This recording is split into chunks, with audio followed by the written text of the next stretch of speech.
आप देख रहे हैं केमास न्यूज। मैं हूं मनोज कुमार। इस समय हम निजामाबाद तहसील पर उपस्थित हैं। यहां पर तमाम जनता हमारे पीछे आपको दिखाई दे रही होगी। किस कारण से निजामाबाद संपूर्ण समाधान दिवस पर यहाँ उपलब्ध है, आइए हम इनसे बातचीत करते हैं कि क्या समस्या आपकी है, आप लोग यहाँ क्यों उपस्थित हुए हैं।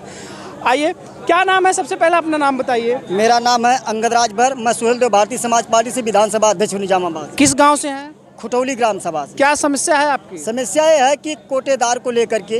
क्या कोटेदार को लेकर समस्या है? कोटेदार ने जितने भी पात्र व्यक्ति हैं, राशन धारक है, उनको हर कार्ड पीछे 5-5 किलो राशन कम देते हैं।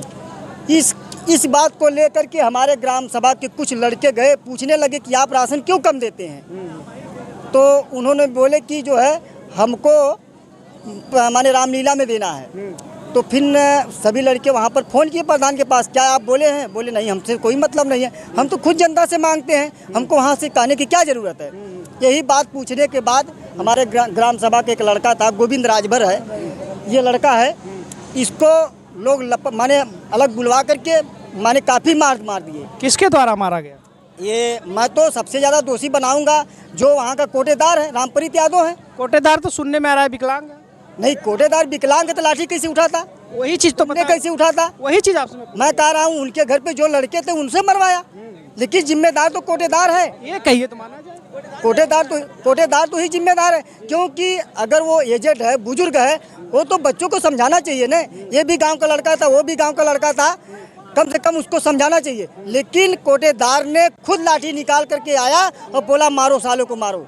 दूसरी चीज़ है, उन्होंने ये चैलेंज दिया कि चाहे जिस अधिकारी कर्मचारी के पास चाहे जहाँ जाओ वहाँ मेरा कुछ नहीं उखाड़ पाओगे। दूसरी बात है, उन्होंने धमकी दिया कि जाइए हम राजभरों को देख लेंगे। अच्छा, ये बताइए, जब मारपीट हुई तो आपने सबसे पहले थाने में तहरीर दिया, मुकदमा दर्ज कराया? देखिए, जब मारपीट हुई तो ये लोग भाग के गए ग्राम प्रधान के पास। ग्राम प्रधान के यहाँ, ग्राम प्रधान क्या सिपाही हैं? नहीं, ग्राम प्रधान के भाई मुखिया हैं, वो ग्राम सभा के प्रतिनिधि, उनको सूचना देना जरूरी है। वो मौके पे आए, आने के बाद पूरी जनता उनको घेर ली। उन्होंने कोतवाल को फ़ोन किया, कोतवाल ने वहाँ पर सिपाही भेजे, वहाँ पर आश्वासन दिया गया कि नहीं आप आइए, FIR करवाया जाएगा।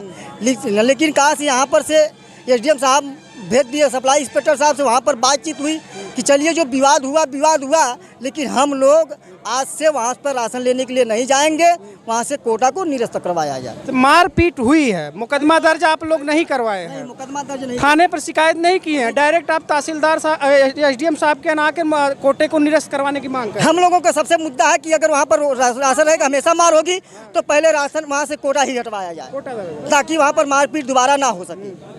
आइए हम इनसे खुद स्वयं जानते हैं। जो आरोप इन पे लग रहा है कि इनको मारा पीटा गया है कोटेदार द्वारा, किसके द्वारा मारा पीटा गया, हम इनसे जानने का। क्या नाम है बाबू आपका? जी सर, गोविंद। क्या हुआ था उस दिन? पुरुषोत्तम सर, वो हम लोग गए थे राशन लेने, ठीक है, उस पे हर रोल मतलब 5 यूनिट है, तो वो लोग 4 यूनिट राशन देते थे। हम बोले उनसे कि भाई साहब इतना आप राशन क्यों कम देते हो 5 यूनिट? तो बोले कि रामलीला में चंदा मांगे प्रधान जी। हम प्रधान जी को फ़ोन किए, बोले कि प्रधान जी आप इनसे बोले हैं कि मतलब कि राशन कार्ड के दिया जाए उन लोग को।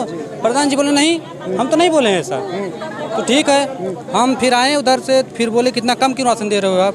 हमको दूर बुलाए हमको दूर बुला के हमको मारे। किसके द्वारा मारा गया?